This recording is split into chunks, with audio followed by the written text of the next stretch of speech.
recibirte en esta mañana en nuestra comunidad. Permíteme tomar un momento para leerte un versículo que a mí en lo personal ha transformado mi vida y me ha dado mucha esperanza.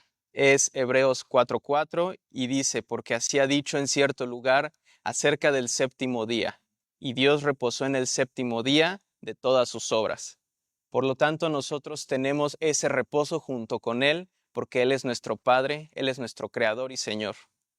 En este momento, ponte de pie para disfrutar de este reposo y de la palabra de renuevo que tiene Dios para ti en esta mañana. Nos encanta tenerte a ti y nos encanta ser familia.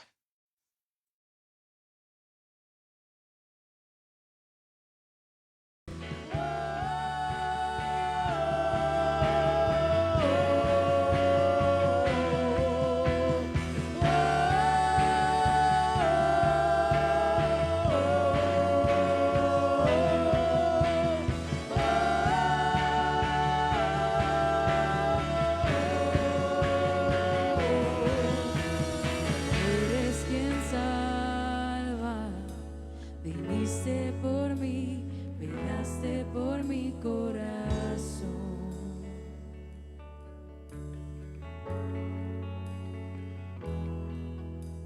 Ahí en el Calvario, la luz de este mundo murió.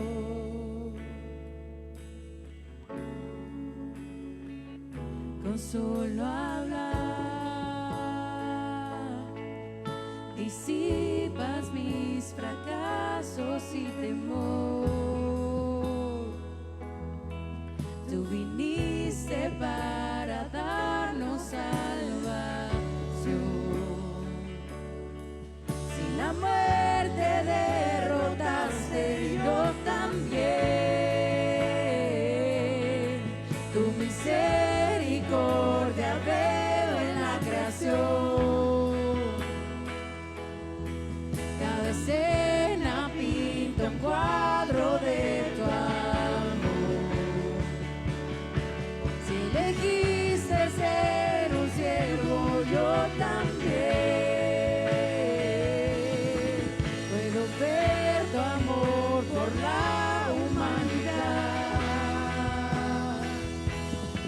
Cada hijo que viniste a rescatar. Si viviste para amarlos, yo también. Como tú lo harías una y otra vez. Pues tu gracia no se puede comprender. El que se perdió lo buscas otra vez.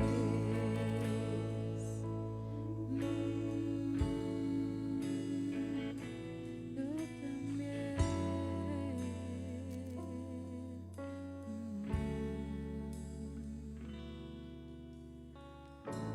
Gracias, Jesús. Porque hoy podemos ser conscientes, Padre, del eterno amor con lo que nos has amado.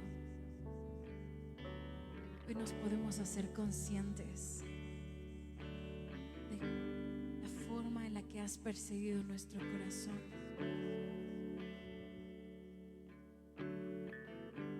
Cómo anhelas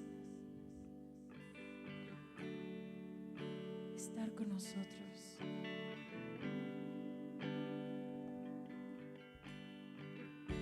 Esta mañana, Padre, anhelamos entrar en ese lugar donde tu corazón se desborda. Nos podemos encontrar.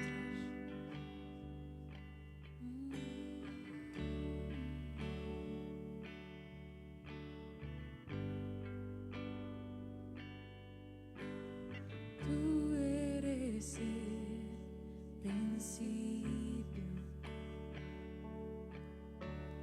tuya es la eternidad.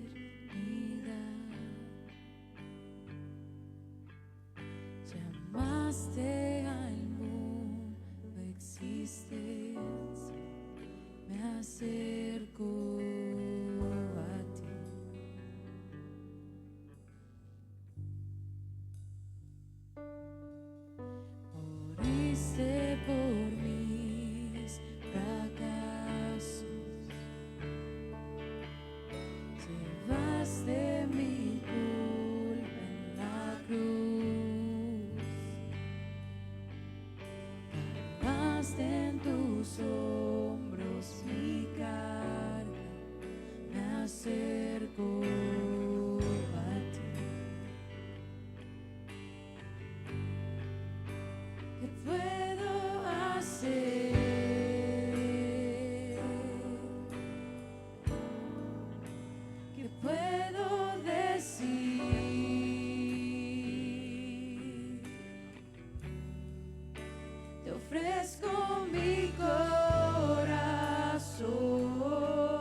oración camino,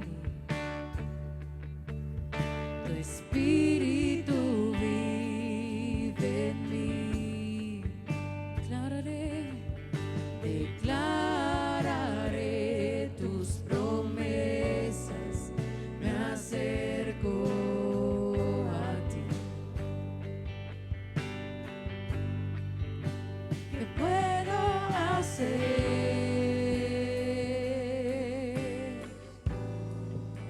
¿Qué puedo decir?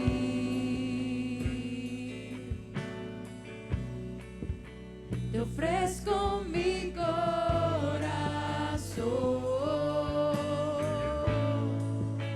completamente a ti. ¿Qué puedo hacer?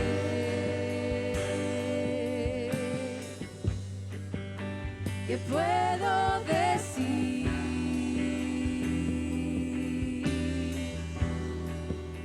Te ofrezco mi corazón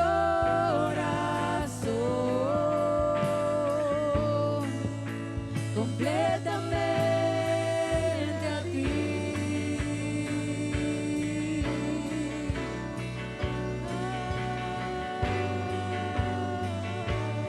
A ti.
tú todo lo diste por mí.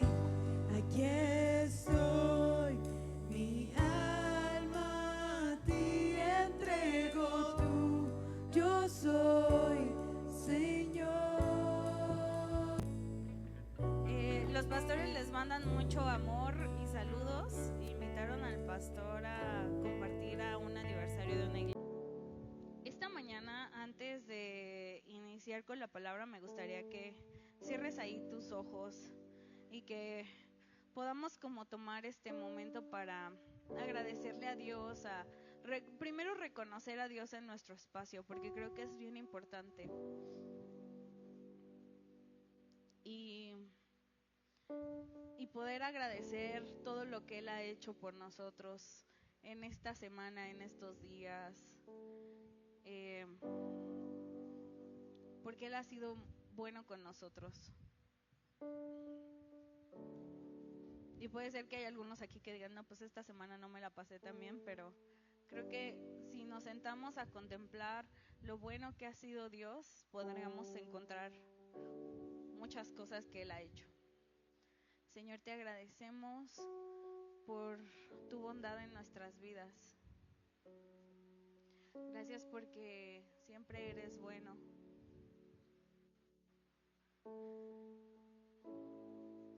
Gracias, Padre, en el nombre de Jesús. Amén. Pues bueno, vamos a empezar el día de hoy y voy a juntar dos historias que parecería que no tienen mucho sentido, pero le encontremos el sentido juntos. Vamos a ir primero a Génesis 11.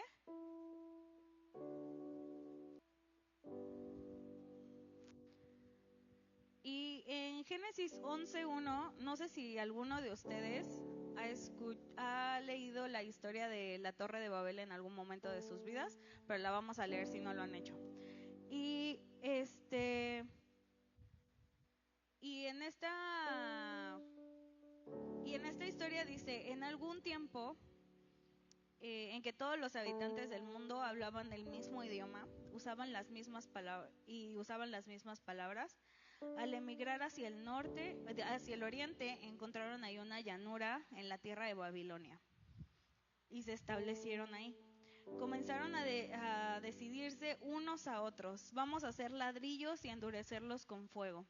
En esta región se usaban ladrillos en lugar de piedra y la brea se usaba como mezcla. Y entonces dijeron, vamos, construyamos una gran ciudad para nosotros, con una torre que llegue hasta el cielo.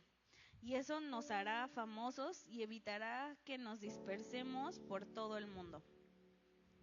Pero el Señor descendió para ver la ciudad y la torre que estaban construyendo. Y dijo, miren, la gente está unida y todos hablan el mismo idioma. Después de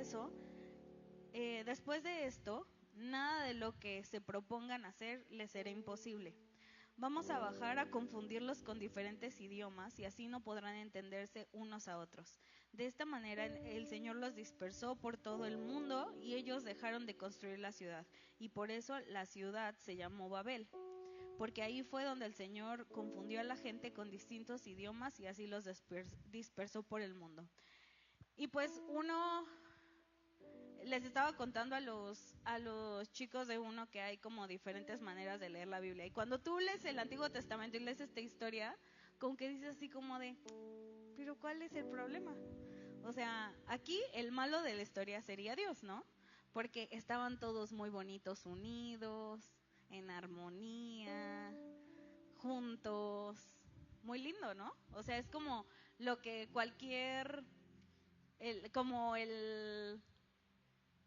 pues no sé, o sea, como la meta, que la gente trabaje junta y que la gente hable un solo idioma y que la gente haga todos juntos y agarrados de la mano lo que tienen que hacer, ¿no? Y entonces cuando obviamente leemos esta historia decimos así como de, Dios malo, o sea, porque estaban aquí y literal, Dios los confundió y trajo algo malo a lo que era algo bueno. Pero vamos a desmenuzar el versículo para poder entender cuál es el corazón de Dios, ¿no?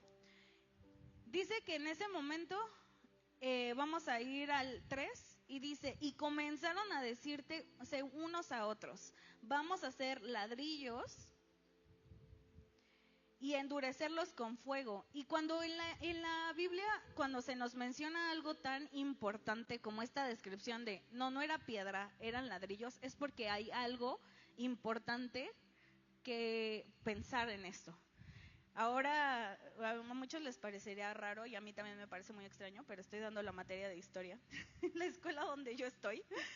Y les estaba hablando, me puse a estudiar un montón de las eras, como las, no sé cómo se dice en español, líticas, ¿se dice líticas en español? Bueno, paleolítico y todas estas cosas, bueno, hay eras. Y entonces yo les preguntaba a mis alumnos así como de, a ver, porque la idea de lo lítico es que hacían cosas con piedra, o sea, ese es como la cosa de la era. Entonces, yo les decía así como de, a ver, piensen en su vida, cuando se acabó esta era, ¿qué ustedes tienen que siguen usando, que usamos todos los días, que está hecho de piedra? Y solo, o sea, yo pensaba en el molcajete y mis alumnos no llegaron a esa conclusión hasta que yo se las dije, porque tal vez en su casa no usan tanto el molcajete, o ellos no lo usan más bien. Pero les estaba preguntando y un alumno mío me dijo, pues los ladrillos. Y me señaló los ladrillos de la estructura de la escuela.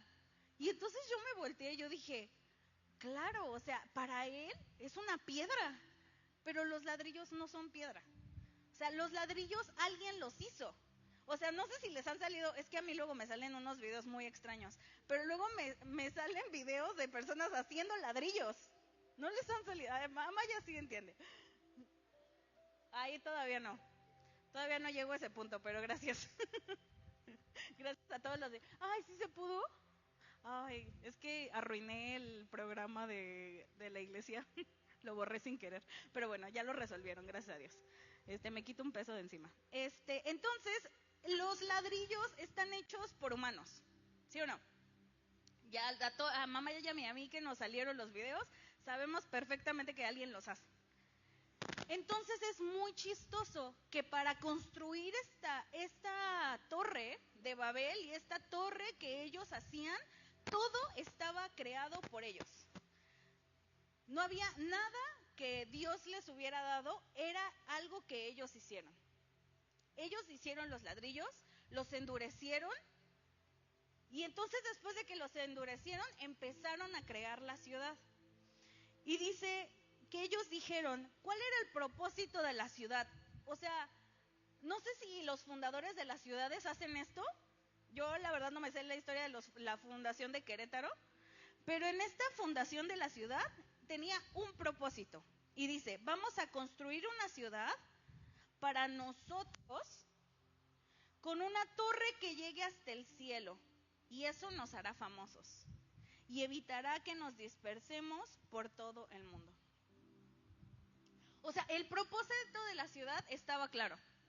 El propósito de la ciudad era construir su reino en donde Dios no habitara. Porque dijeron, ay, me voy a hacer algo aquí en donde Dios no pueda decir que Él me dio algo. Yo hice el ladrillo. Yo lo hice yo con mis manos y aquí no hay piedra, aquí hay ladrillo. Esta ciudad yo la edifiqué, yo la hice.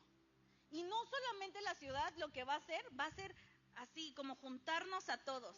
No solamente va a ser que no nos vayamos a ninguna parte, sino nos va a hacer famosos. Y la cosa que nosotros necesitamos entender es que el idioma que ellos hablaban era la rebeldía. No hablaban el idioma de la esperanza, de la fe. O sea, te has juntado con personas que hablan el mismo idioma y que tú llegas y que dices, ni sé qué están diciendo.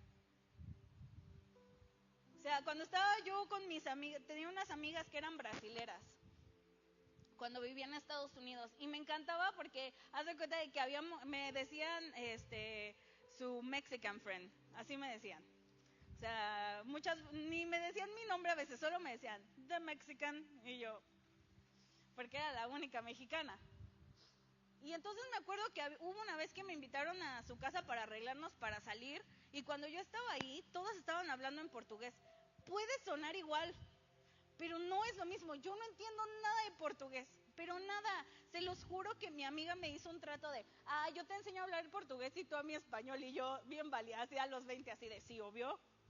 En 3 minutos yo hablo portugués. O sea, ¿cuál sería la complejidad de poder, ni siquiera puedo hablar español? La complejidad de hablar es portugués y es casi lo mismo. Y entonces cuando yo me sentaba ahí estaban bla, bla, bla, bla, y yo decía, ¿qué? Algo dijeron de una puerta. O sea, le cachas cosas. O sea, le cachas así como momentos de, sí, claro. Y entonces ya empiezas a señalar, la puerta, nos vamos. O sea, sí. Pero todas estas personas, lo que dijeron es, nosotros nuestro idioma no es un idioma no solamente hablado de español, inglés, es el idioma de la rebeldía, es el idioma del egoísmo, es el idioma de la autosuficiencia, es el idioma de nosotros podemos ser mejor que Dios si nos lo proponemos juntos. Ese es el idioma. Y entonces cuando empezaron ellos a crear su ciudad, o sea, me encanta porque Dios fue súper paciente. ¿Ustedes piensan que la torre de Babel se tardaron 2 días en hacerlo? O sea, cuando ves los videos de los ladrillos te das cuenta de un factor, que hacen el ladrillo pero se tarda en secar el ladrillo. O sea, no se seca en ese momento y lo pueden poner. O sea, se tarda mucho tiempo es un proceso largo. Hago el ladrillo, lo dejo que se seque, lo meto a quemar. O sea, es todo un proceso. Y cuando ya estaban construyendo la ciudad y ya tenían ahí algo, se estaban acercando a una meta en común. Dice, nos hará famosos y hará que no nos dispersemos por el mundo. Dice, pero dice que el Señor descendió a ver la ciudad. O sea, la ciudad ya estaba siendo construida, ¿sí me entienden?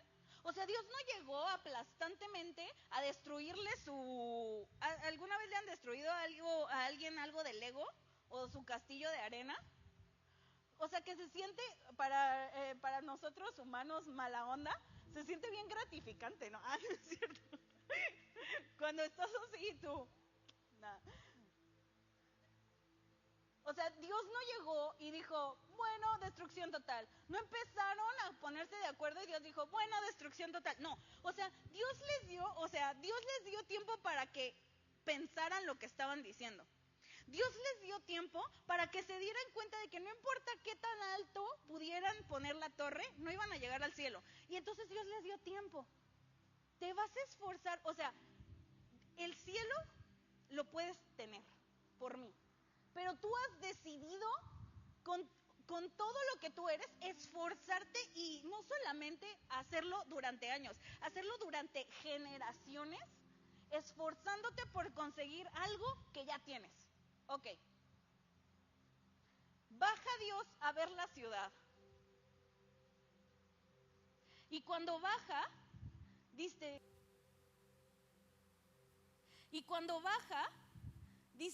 mira esta gente unida.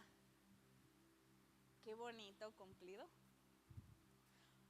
A mí, maestra de lo que quiera, secundaria o prepa, me aterra ver grupos de adolescentes juntos. O sea, yo veo 5 o 6 reunidos en la presencia de la maldad y yo digo, algo está pasando ahí. Entonces todos los maestros vamos, así como de, ¿qué hacen? Y de repente siempre hay algo que están haciendo. Están pateando algo, le están pegando a alguien, y uno pensaría que en la prepa se les quita. Eso no es verdad, yo pensé mal. Estaban unidos haciendo algo que no les correspondía hacer. Dice, toda la gente estaba unida y hablaban el mismo idioma. Y dijo, después de esto, nada de lo que se propongan hacer les será imposible. Dios tenía miedo de las personas que estaban haciendo un castillo de arena. No. O sea, si hubiera, ¿cuál es el problema? O sea, a Dios no le daba miedo la torre de Babel.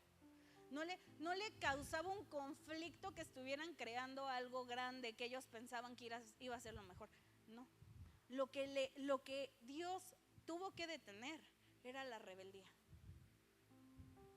Era la autosuficiencia de decir, Dios no es necesario, yo puedo solo. Ay, no me es necesario hacer todas estas cosas, yo puedo solo. Y cuando Dios dice, nada de lo que se propongan hacer les será imposible, todo va alrededor de eso. Entonces cuando se quieran hacer un Dios, se lo van a hacer. Y entonces se van a desviar totalmente de mi bondad. Y ya no van a decidir no elegir la bondad, porque van a estar su mente tan confundida en pensar que esto es, porque si pudimos armar una torre así de grande, ¿por qué no ahora nos toca que nos alaben? Y entonces cuando toca que alabemos a hombres y mujeres, entonces todo se pierde. Todo se pierde cuando dejamos de ver, aunque sea la persona con el ministerio más importante del mundo, pero en el momento en el que mi corazón ve más a la persona, que ve al Dios que le dio todo, entonces no estamos entendiendo para qué son los dones del Espíritu Santo. Nada de lo que hagan les será imposible. Porque entonces van a decir, si pude hacer esto, ¿por qué no voy a poder hacer esto? ¿Por qué no voy a hacer? Confíen en mí. Y el hombre somos personas imperfectas, que hacemos cosas imperfectas, que decimos cosas que son imposibles de a veces creer. Y cuando estamos esperando que las personas nos vean a nosotros, rápidamente nos damos cuenta que la persona no puede hacer nada por mí. Pero si nuestra confianza está en Dios, entonces entiendo mi propósito. Porque las personas, cuando nosotros dejamos que la gente nos etiquete, que nos digan quiénes somos, que nos puedan crear un reino, una ciudad, siempre algo va a estar mal. Nunca vamos a ser suficientes. Para las personas nunca somos suficientes. Lo que hacemos nunca es suficiente. Lo que decimos nunca es suficiente. Nunca, jamás. Pero para Dios, todo lo que nosotros hacemos, porque somos escogidos, somos suficientes. Y ahorita voy a hablar de eso. Y entonces cuando Dios llega y los dispersa y los hace hablar otro idioma para que no entiendan, no los conecte la rebeldía, sino los conecte otro tipo de cosas, porque se están esforzando. Es cuando ahí dicen así como, una vez alguien me dijo que, ay, no, es que las amistades deben de ser así como, ay, que se dé, uno no se tiene que esforzar. Claro que no. Las personas, a partir de ese momento, si tú te quieres comunicar con alguien, te tienes que esforzar. Yo me esforcé para hablar inglés. Y yo veía las series en inglés y leía los subtítulos en inglés para poderme esforzar. Y entonces cuando yo vivía en Estados Unidos y quería hablar con alguien, tenía que hacerlo en inglés. ¿Y qué crees? Tomaba esfuerzo. Entonces las personas se tenían que esforzar para comunicarse. Ya no era fácil como antes. Ahora no nos conecta el mismo idioma, no nos conecta el mismo espíritu de rebeldía, pero yo me voy a esforzar, porque entonces cuando tú y yo nos aprendemos a comunicar, es más como, esto es, cuando yo empecé a hablar inglés, yo no tenía personalidad. O sea, cuando empiezas a hablar un idioma, tú comunicas el idioma. Silla, perfecto. Vaso, perfecto. No dices, esta silla es mi favorita. Porque yo si alzo un poco la pierna, no tenía yo personalidad, solo comunicaba cosas. A, B, C y ya. Y entonces después cuando llegas al siguiente paso, yo les decía luego a mis amigos así como de, ay, yo en español soy graciosa, se los juro, yo hago reír a la gente. Y todos así de, ¿en serio? Porque nadie conocemos, o sea, todas mis amigas no hablan, nuestro primer idioma no era inglés. Entonces ninguna de nosotros teníamos en realidad como una personalidad que teníamos en nuestro idioma original. Entonces ellos llegaban y no comunicaban rebeldía, comunicaban lo que tenía que ser, esto y esto. Y entonces después cuando se esforzaban, entonces era después cuando, pero ¿qué vas a hacer rebelde cuando te estás esforzando en hacer otra cosa? Te estás esforzando en comunicarte con alguien. Entonces lo que Dios hizo no es el malo de la historia, es la misericordia de Dios todo el tiempo. Porque en cuanto el hombre empieza a crear sus cosas y empieza a crearse un castillo y una ciudad y dice, vamos a ser famosos, entonces no estamos entendiendo que la fama y lo que es, no es para nosotros, es para Dios, porque Él nos dio la habilidad. Él nos dio todo lo que necesitamos. Entonces, mientras nosotros estamos, imagínate a Dios viendo cómo ellos están viendo cómo hacer sus ladrillos. Y Dios, ay, qué lindo.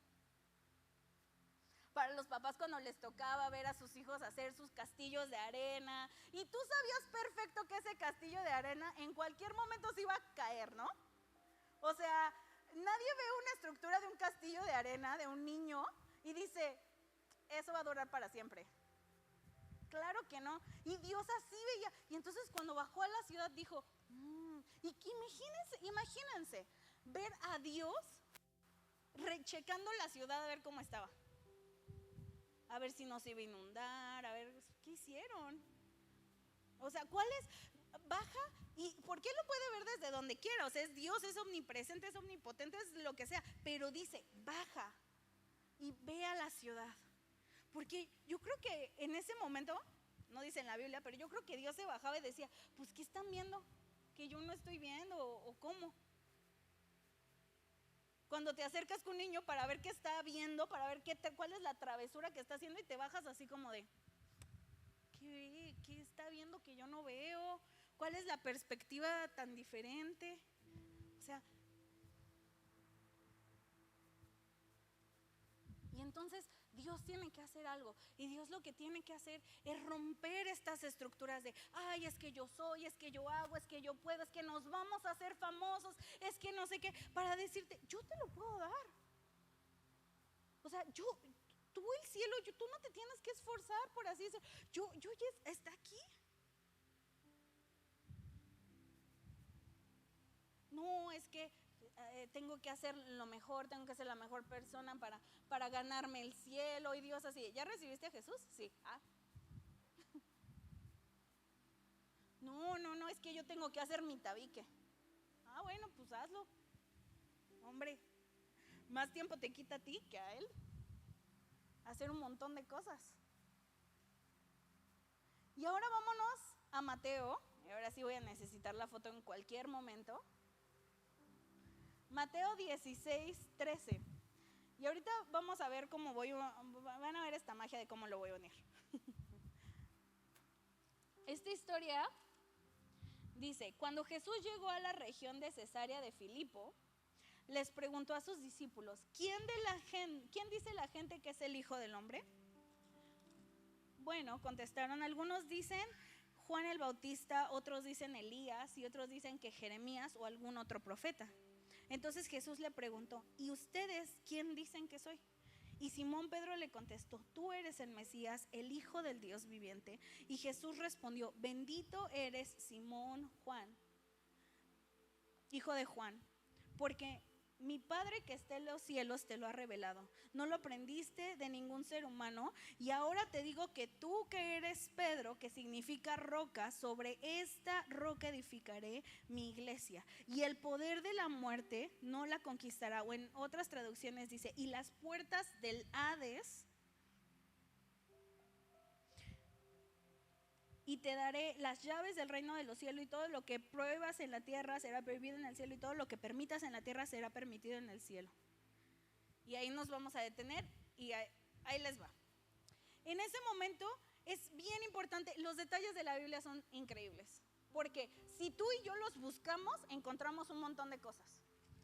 Y dice que él estaba en Cesarea de Filipo. En Cesarea de Filipo era una ciudad que creó Filipo para caerle bien al César, y entonces había otra Cesarea, pero ahora esta era la Cesarea de Filipo, porque quería caer también bien al César, Filipo, y entonces, porque el reino se había dividido en dos hijos. Bueno, el punto histórico es que había otra Cesarea de Filipo. Y entonces en esta Cesarea de Filipo había algo muy importante, y era que ellos tenían este festival que le llamaban Pandemonio. Y seguramente lo hemos escuchado en algún otro lugar que dicen, ay, sí, esto es el pandemonio. Era un ritual horrorosísimo. O sea, donde pasaban cosas que no les voy a mencionar aquí porque investiguenlo, si son menores de edad, con sus papás presentes. Pero eran rituales muy feos, eran rituales para un dios pagano, había cabras involucradas, había muchas cosas muy feas. Y entonces dice que, imagínense, o sea, no era solamente una ciudad pagana, era una ciudad en donde había un festival espantoso. Imagínense a los discípulos sentaditos ahí con el rabí. ¿Qué vamos a aprender aquí? Así, ya me incomodé. No dice en ese momento si estaba el festival o no, pero dice que estaban ahí. Me encanta porque los rabís hacían algo. Cuando le iban a enseñar algo a sus discípulos, les decían, no llegaban yo como con la escuela y les decía, bueno, imagínense una piedra. No, los rabís llegaban y les decían, vengan, miren este ventilador. Y entonces todos, a ver, ¿y cómo funciona? ¿Y qué hace? Entonces el rabí se los llevaba al lugar y entonces cuando estaba en el lugar les enseñaba la lección.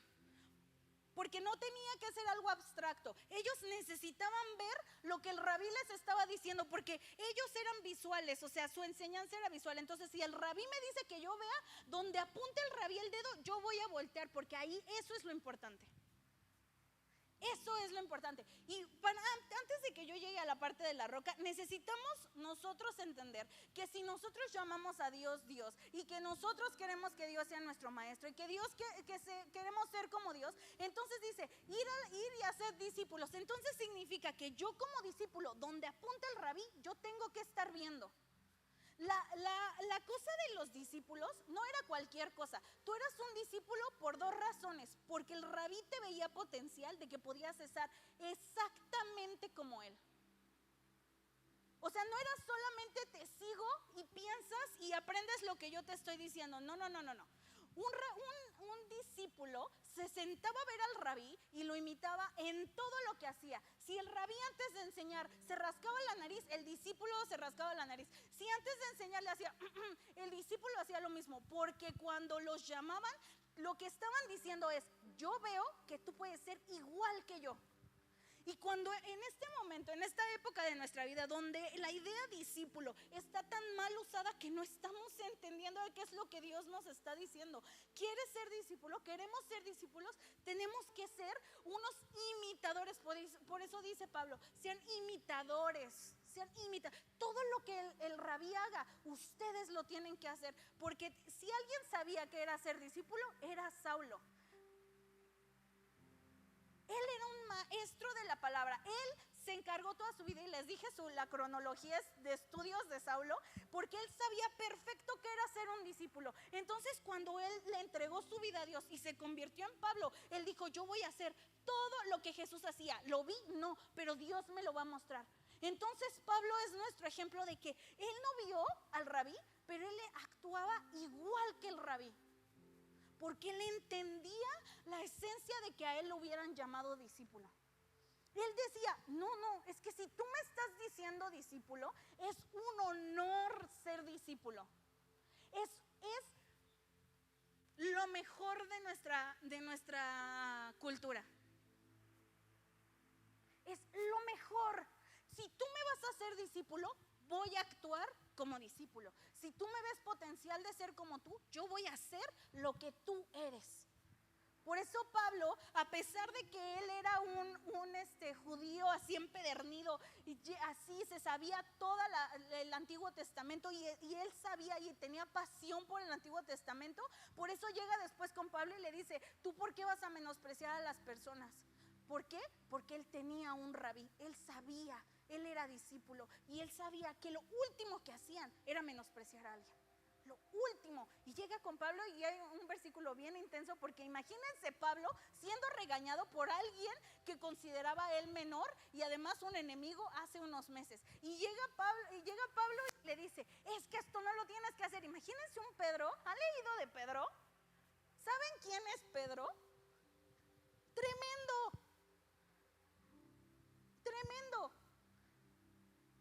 Y cuando Jesús se fue, en este versículo, Jesús le dijo, y en esta roca, y entonces todos entendieron, Pedro va a ser el líder de la iglesia. Imagínense el líder de la iglesia siendo regañado por un Pablo. tú no estuviste con el rabí, yo estuve, yo estoy bien. Y Pablo le dijo, no, porque él entendía que era ser discípulo. Entonces, si tú y yo vamos a ser discípulos, vamos a ser discípulos. O sea, no podemos más pensar que el idioma de los judíos, él es el idioma del occidente de los mexicanos, porque no es así. O sea, cuando tú vas al discipulado es un honor. Que el pastor nos encargue de cosas es un honor. Que Dios nos llame discípulos es un honor, porque nos está diciendo, tú puedes ser exactamente como yo. Por eso les decían cristianos, porque eran tan buenos discípulos que caminaban como Jesús, y eso no era un accidente, era un buen discípulo. Así es como se tenían que ver. Entonces cuando llega Pedro y le dice esto a Jesús, entonces y llega Jesús y les enseña este espacio. Charis, ¿me puedes ayudar ahora sí? ¿O Bars? Gracias. Llega a este lugar y les dice a sus discípulos, vengan, vengan, acá, siéntense todos.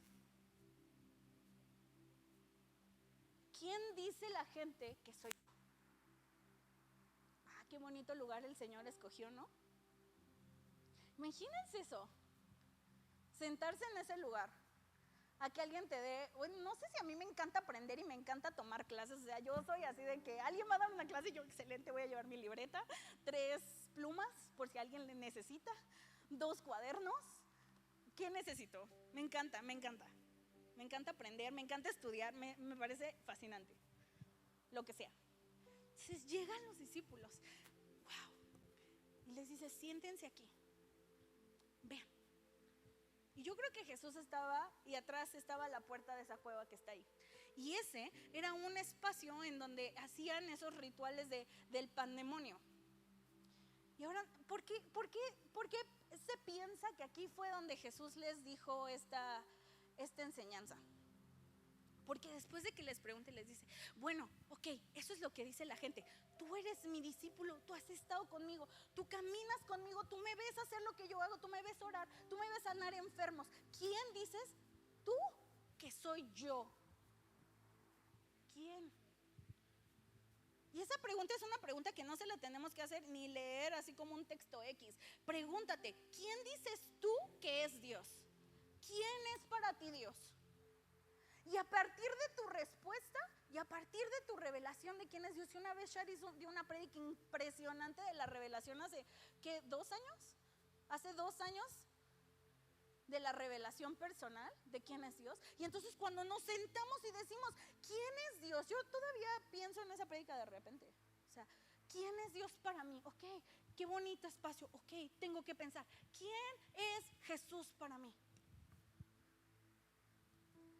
Entonces, no, pues yo creo que ahí los discípulos de Juan el Bautista, pues creo que Juan el Bautista, otros dicen que, y empiezan a decir todos estos profetas, y entonces dice, bueno, y Pedro con toda la mensada que lo caracterizaba a veces, o la impulsividad que lo caracterizaba, le dice, tú eres el Cristo, el Hijo del Dios viviente.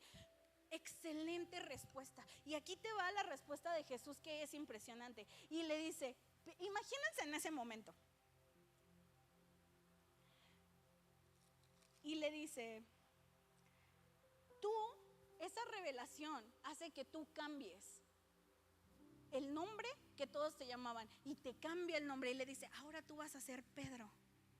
Y sobre esta roca, vean la predicación de Charis, porque no me voy a ir tanto así, porque de verdad está más para lo que Charis se enfocó. Y sobre esta roca que es Jesús, y yo edificaré mi iglesia, y las puertas del Hades no prevalecerán. Necesitamos entender que cuando estaban ellos ahí, esa puerta de esa cueva que ustedes pueden ver, para ellos eran las puertas del Hades. ¿Por qué? Porque de ahí salía un agua misteriosa. Nadie sabía de dónde provenía ese momento de agua. Nadie sabía. Ahorita ya no existe el agua, pero en ese momento había agua en la cueva. Y todos decían, ¿dónde viene el agua misteriosa? Y entonces unos decían, no, es que por ahí entra Baal al inframundo.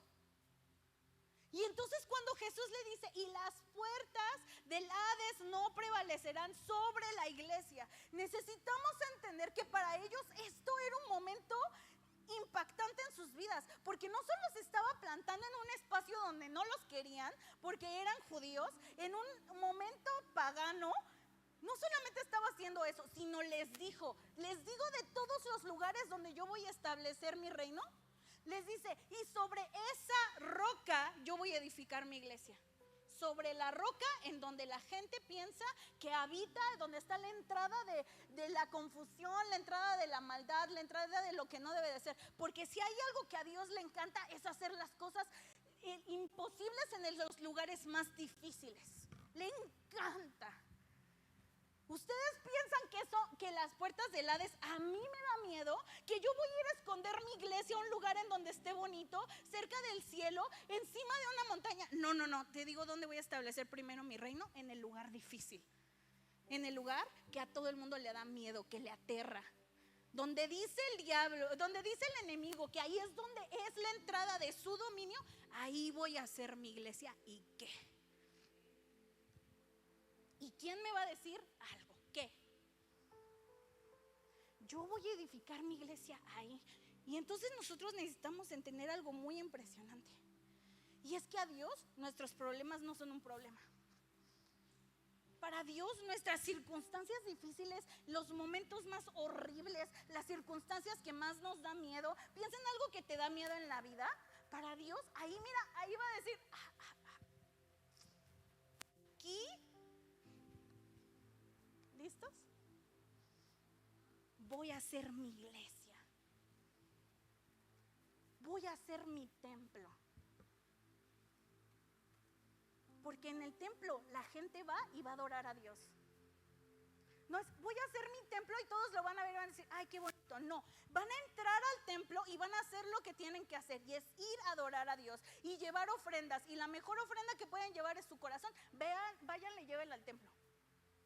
En medio de la circunstancia difícil, vayan y adoren, porque la cosa no es que nuestro templo o lo que nosotros hagamos esté en medio de la comodidad. Ay, aquí Dios me va a hacer mi templo, porque mira, ve, cuando tú ves a la derecha ves esa montaña preciosa, y cuando tú ves a la izquierda ves un valle hermoso, y Dios, ay, sí, qué bonito. No, en el lugar más horrible de tu vida, y es donde Dios quiere hacer un templo, porque ahí es donde tú y yo necesitamos que Dios esté.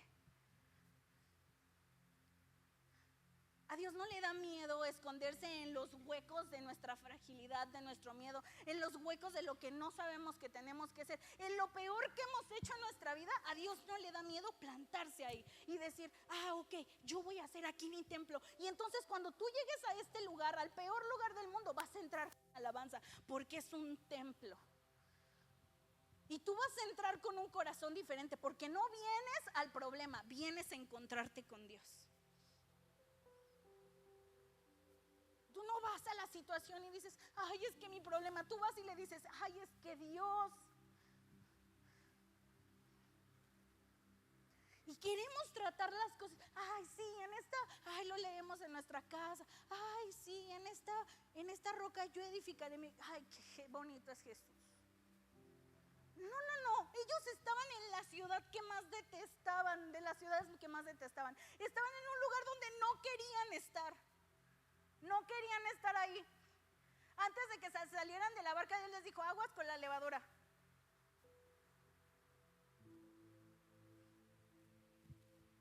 Y se sientan y entonces les dicen, aquí yo voy a establecer mi templo. Y entonces tú y yo le tenemos que dar permiso a Dios para que en mi revelación de quién es Dios, Él establezca su reino, Él ponga su templo.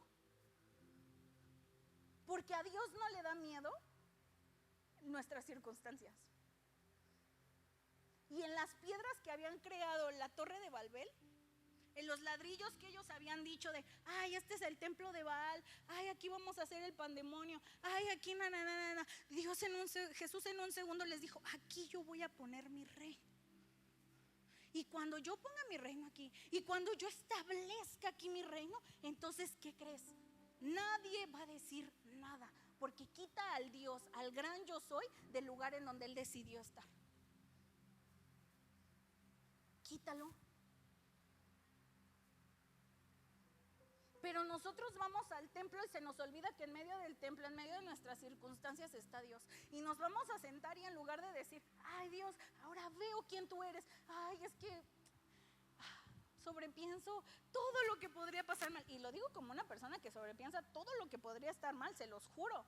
Si ustedes piensan que algo podría estar mal, yo ya pensé 400 maneras extras en las que podría estar peor. O sea, de verdad. Pero el punto de todo esto es que Dios está diciendo, déjame, en medio de tu fragilidad, dame chance de que mi revelación sea más poderosa que lo que todo el mundo piensa que es lo peor del mundo, el peor lugar, la peor circunstancia. Si tú hubieras elegido un lugar en donde poner el templo, ¿tú hubieras elegido ahí? O sea, pensémoslo. En el lugar en donde todo el mundo, dice que ahí está el diablo. Hay una puerta para entrar al lugar en donde habita Baal. Hay una puerta, solo una. ¿Tú pondrías ahí tu templo? O sea, digo, si fuera por nosotros, ¿ahí sería el lugar donde escogeríamos? No. Pero Dios, me encanta porque Jesús hace las cosas así como de, o sea, y entonces cuando terminó de dar su lección, bueno, vámonos. Y entonces, ¿qué? Hay que acampar aquí.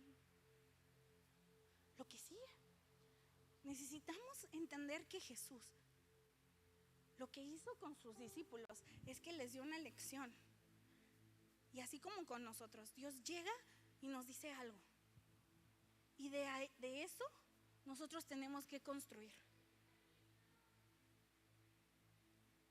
Nosotros no podemos, pensar que Dios va a hacer todo el trabajo por nosotros. Es que Dios ya me dijo que me va a hacer pastor de las naciones.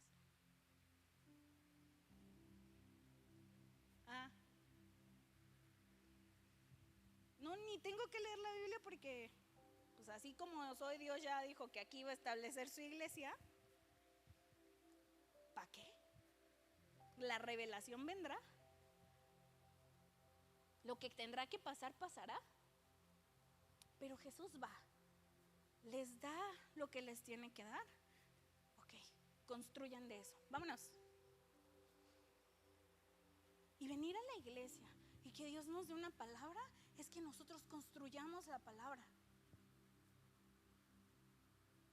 Es que nosotros en cada palabra que se nos da, en cada cosa que nosotros aprendemos de Dios, es nuestra oportunidad de adorar a Dios, porque ya nos dijo y nos dio una revelación de quién es, y porque ya nos dijo todo lo que necesitábamos para conquistar una batalla que estamos teniendo. Pero hay veces que tenemos que seguir preguntando la misma cosa porque no entendimos. Y seguido del mejor día de la vida de Pedro, donde le pusieron su estrellita dorada, Pedro, eres el más listo de los discípulos. Es más, eres tan listo que sobre esta roca edificaré mi iglesia. Y Pedro, ¡wow! ¿Alguna vez tuviste ese momento en la escuela o así? Donde te dijeron, el mejor examen es el de, y enseñaban tu examen, una estrella, un good job, una carita feliz, un 10. Y tú, ¡wow! Y Pedro, nadie me va a poder decir nada, soy invencible e imparable. Y en el siguiente versículo, Pedro comete el peor error y regaña a Jesús. No, Rabí, no digas eso, que eso te pase a ti. ¿Y qué le dice Jesús? Quien se acuerde de la Biblia, apártate de mí, Satanás. ¿No le acaba de decir que iba a ser el fundador de la iglesia? Y ahora ni de perro, de Satanás. Porque la revelación no es suficiente para construir tu vida con Dios. O sea, Pedro tenía la revelación. Él dijo, tú eres el Dios. el Hijo del Dios viviente, tú eres Dios. Y entonces después de eso Pedro se fue con su estrellita dorada y no construyó nada a partir de eso, porque si lo hubiera construido a partir de eso, jamás le hubiera regañado a Jesús. Pero ahí es donde vemos, o sea, ahorita es Pedro. O sea, ahorita es Pedro y todos decimos, ay, es que ese Pedro era bien, como no pensaba, nomás hacía. Pero Pedro era bien listo. O sea, hay veces que hace Pedro cosas que nosotros pensamos así como de, ay, pues Pedro, el menso del equipo. O el más menso o el más listo. Y ese día va a elegir cuál va a ser. Pero Pedro hacía cosas que, porque él sabía el texto. Él se sabía la Biblia. Y por eso cuando fue el día de la transfiguración, Jesús llamó a Pedro y Pedro le dice, ay, sí, te hago una tienda para Moisés y para ti, les hago una tienda. Y todos, qué menso el Pedro. Pero el Pedro, porque entendió algo, él entendió que cuando había una revelación, cuando Dios venía y se manifestaba, lo siguiente que había que hacer iba a ser un tabernáculo.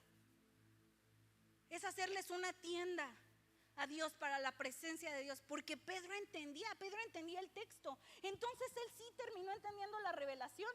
Le dijo, ok, sobre esta iglesia, sobre esta roca yo voy a hacer mi templo. Y Pedro debió de haber hecho el templo ahí, pero no importa cuántas veces Pedro no lo hizo, porque el día que lo tenía que hacer, Pedro lo hizo. Porque no importa si tú y yo fallamos en la revelación. Ay, es que Dios me dijo y Dios me habló y Dios me habló de esto. Y Dios está mostrando a mi vida y se me olvidó y no lo hice. Y hice justamente lo que Dios me dijo que no hiciera. Así, pero así al instante hice lo que Dios me dijo que no hiciera. No, jamás voy a volver a ser el mismo, ya me equivoqué, todo está mal. Dios, ya, bórrame del libro de la Biblia, yo te presto la goma. O sea, ya. O sea, para nosotros es lo peor que pudimos haber hecho. Es así terrible, tremendo, impresionante. Y Dios todo el tiempo es como de, no. A ver, no importa, otra vez, levántate. Porque por cuántas veces te caes, te digo, ¿cuál es la cosa? ¿Cuántas veces te vas a levantar? Y Dios es el Dios de las oportunidades. Y si te equivocaste y te caíste, otra vez levántate pues. Otra vez vuelve a caminar en el camino. Otra vez vuelve a la revelación. Ve al templo. Adora a Dios. Haz lo que tienes que hacer. No es el templo de un día. Los templos no son para una vez. ¿Cuántas iglesias se han usado solo una vez en la Biblia? ¿Ninguna? Debe de haber alguna, no sé, la verdad, no soy historiadora. Puede ser que haya alguna. Pero las iglesias están hechas y los templos están hechos para que vayas una y otra vez y prendas la vela en muchos templos por la misma cosa que la aprendiste hace 2 semanas, pero la vuelves a aprender, porque si vas a la iglesia algo es para arrepentirte. Y Dios dice, ok, te equivocaste, no hay problema, yo te puedo explicar 1000 veces. Yo no soy una buena maestra, porque en comparación a Dios, digo, soy la peor maestra del mundo, ¿no? Pero yo les puedo explicar a mis alumnos teniendo paciencia. Si alguien me conoce de hace muchos años, sabe que la paciencia no es mi fuerte. ¿Por qué decidí ser maestra? Solo Dios sabrá. O sea, en la misericordia del gran yo soy está. Soy súper impaciente. A mí la gente me desespera. Y cuando ya le dije las cosas, además soy maestra y psicóloga, para así reventarme la existencia de la paciencia. Y entonces, y además tengo amigas que regresan con el mismo novio 400 veces. Y yo, Dios mío. O sea, Dios todo el tiempo me quiere enseñar algo, ¿verdad? Y les voy a decir algo, si a mí mi alumno me vuelve a preguntar la misma tonta pregunta que yo ya había explicado, hasta les dije, esta es la respuesta a esta pregunta, y los mismos 35 o 20 o cuantos sean mi grupo, me van a preguntar esa misma pregunta. Hubo un momento que se las anotaba la respuesta ya en el pizarrón, y les digo que me volvían a preguntar la misma pregunta que estaba escrita en el pizarrón, y les digo que yo hacía.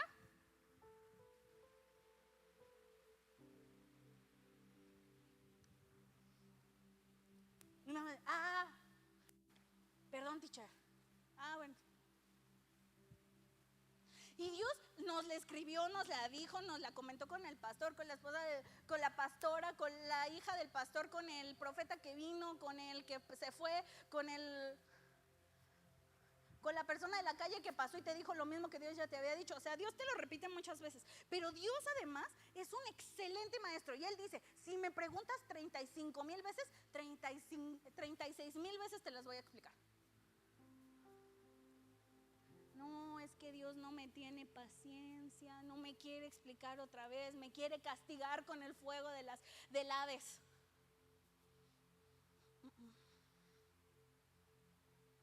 Ármate tu templo en la revelación de quién es Dios en el momento difícil y ve al templo.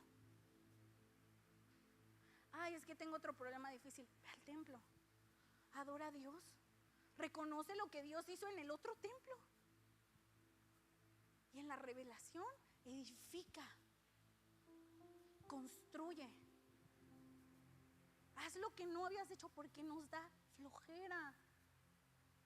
Sí tenemos tiempo para ser rebeldes. O sea, aquí se armaron una torre de Babel, una ciudad, se la armaron. Sí tenemos tiempo para eso. Pero para construir lo que Dios quiere en nuestra vida y para construir la vida que Dios anhela para nosotros, ay, es que ya me cansé. Es que no salió como yo había pensado. Haz de cuenta de que yo calculé que como en estos años yo iba a ser ya pastor de las naciones. No más no.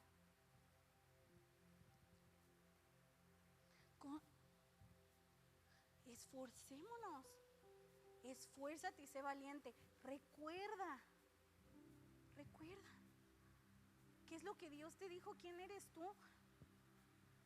Cuando te digan lo que ya te habían dicho, que Dios te dijo que no eras, recuerda, siéntate otra vez y dile, otra vez repíteme, Dios, ¿yo quién soy? Y en la revelación construimos el templo, y en el templo nos encontramos con el gran yo soy. Y el gran yo soy entonces nos va a decir todo lo que nosotros somos. Y ahí en ese momento nosotros hacemos lo que Dios nos llamó a hacer. Y somos entonces buenos discípulos. Seamos buenos discípulos. O sea, Jesús no se pasaba todo el tiempo cuando estaba leyendo la Biblia. O sea, Jesús lo que hacía era que iba a lugares. Hacía, o sea, las personas sabían que él era Dios por quien Él era. O sea, cuando estaba con la gente, las personas sentían el amor que Jesús les tenía. O sea, seamos buenos discípulos.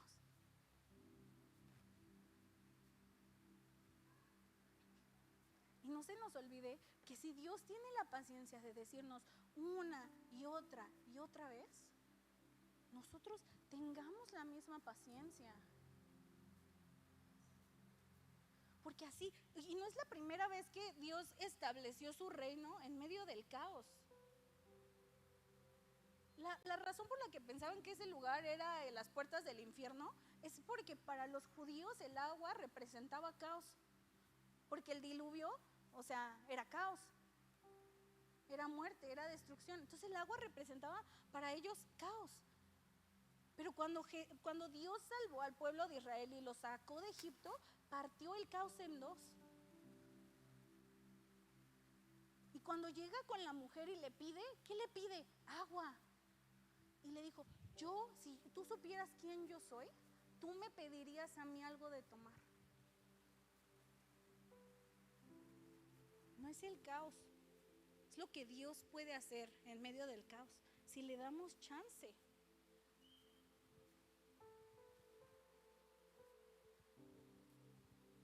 Señor, gracias porque yo sé que en medio de todo lo que tú estás haciendo, Padre, estás trayendo una revelación.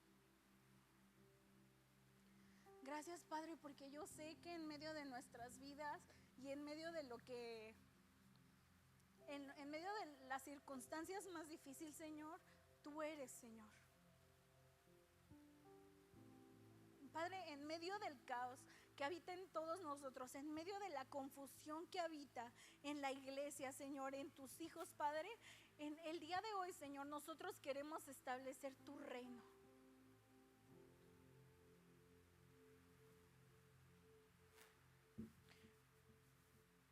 nosotros tenemos que tomar hoy la decisión de dejar que Dios habite en medio del caos de nuestra mente y en medio del caos de nuestra vida.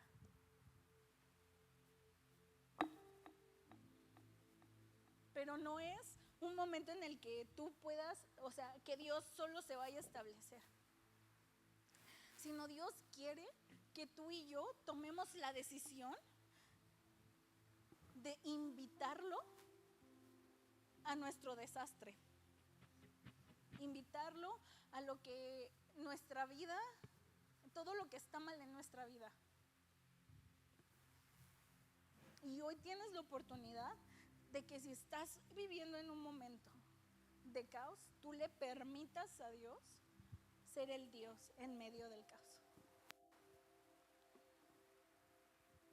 Que tú le permitas a Dios habitar en medio de lo que tú creaste. Porque hay muchas personas que pueden pensar que están viviendo el resultado de lo que ellos hicieron, que ellos se armaron su casita, que ellos armaron el desastre. Y Dios hoy está diciendo que en medio Él puede reconstruir.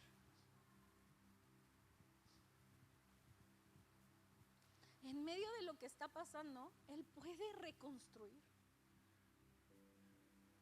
Y no solo reconstruir, sino habitar.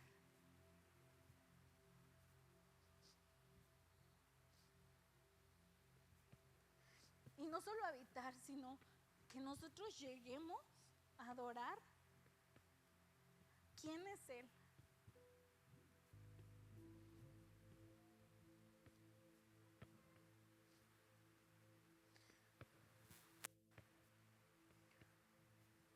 Porque en medio de nuestras circunstancias difíciles, cuando tú y yo hemos volteado a ver a Dios, Él siempre ha estado.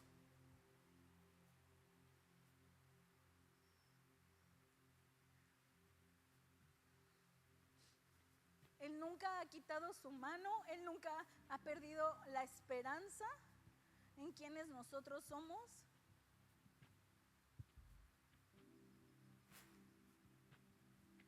Y si tú hoy lo invitas a tu vida,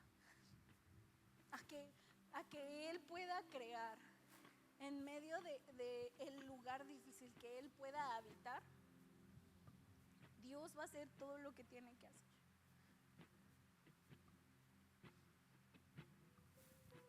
Y necesitamos en nuestra vida mostrar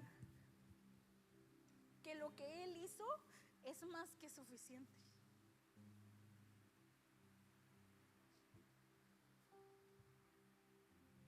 Porque su presencia es más que suficiente en nuestra vida. Porque Él sana cosas que no hay nadie que pueda sanar.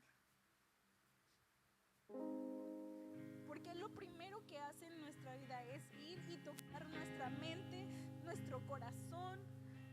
Y Él primero restaura quienes somos y nos da identidad y nos da revelación de su presencia, porque Él quiere que entendamos algo fundamental, y es que lo que Él es, nosotros somos. Tú y yo tenemos el potencial, porque dice que Él nos creó a su imagen y semejanza. Entonces tú y yo somos portadores del potencial del gran yo soy.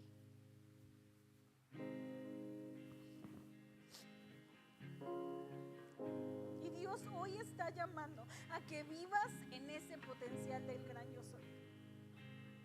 Porque cuando tú y yo entendemos quién es Dios y la revelación, y entonces aunque pasen momentos que nos quieran regresar en donde estábamos, tú y yo vamos a estar viviendo en el potencial de decir, pero Dios es Él lo que está en mí, y Él es el gran yo soy, y Él ha establecido su reino en medio de mi vida. Y aunque vengan fuertes vientos, y aunque vengan un montón de problemas, y aunque venga caos, decepción, miedo, fallarle a Dios, sabemos que Él está en medio de nosotros, en medio de nuestra vida. Invita a Dios a que esté en medio de tus circunstancias, no que sea un espectador de tus circunstancias. Dile: Dios, yo quiero que tú aquí hagas tu iglesia. Yo quiero que tú aquí, Señor, habites, que habite tu presencia. Y cuando Él esté en medio de nuestra vida y en medio de quiénes somos nosotros, entonces cuando se vuelva a presentar el mismo problema, el mismo caos, la misma situación, vamos a saber a dónde ir, porque Él es nuestro refugio, porque Él es nuestro refugio.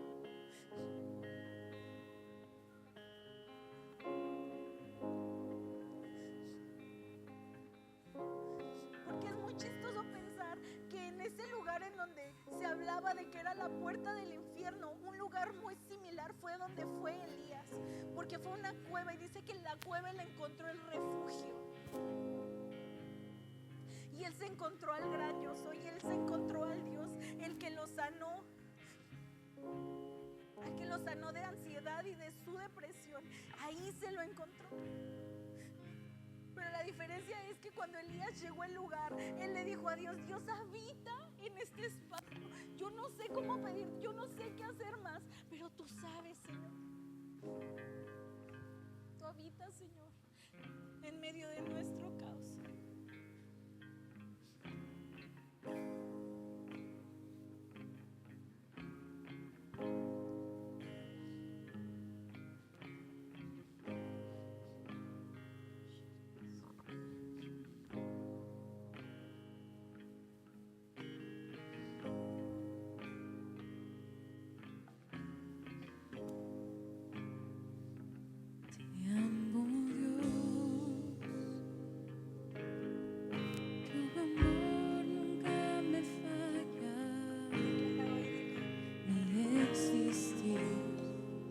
Tus manos está, desde el momento en que despierto hasta el anochecer.